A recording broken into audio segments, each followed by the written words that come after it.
This is how we access the Bernie's Typing Travels teacher aspect. So we'll just go ahead and click on Bernie's Typing Travels. This is a way that you can import your own students or put in your own students and have your own class. That makes it much easier when you're going to see what the kids have done to keep track of all that. Alright, so instead of clicking on any of these names, you just come up here to password and you'll type in the Bernie's password, which I'll give you.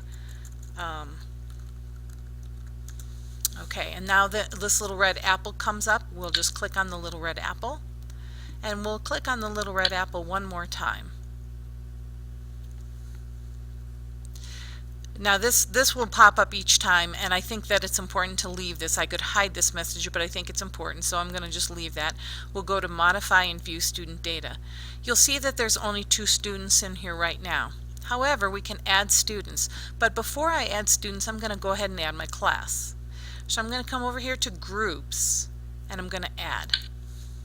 And so I'll call my group Mrs. Powell, and you can't put any punctuation in. We'll say OK.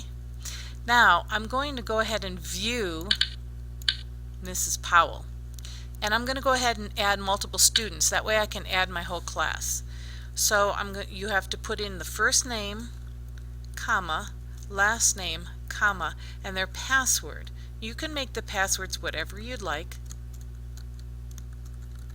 I'm just using initials right now, but you can do 1, 2, 3. You can do whatever you'd like.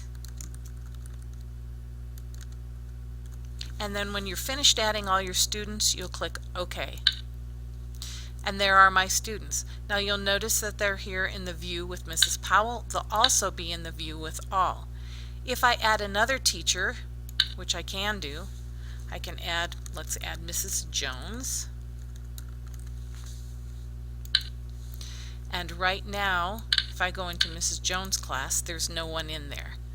But when I have my class in here, and I have students that are doing typing, keyboarding, I can find out where they're at, and I can also go ahead and set things here for them.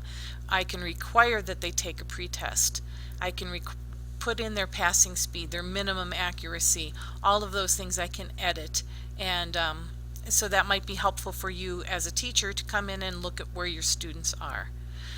If we decide as a school, I'm going to go ahead and take the Show New Student button off so that we don't have kids putting in their own information. When you're finished, all you have to do is click Done,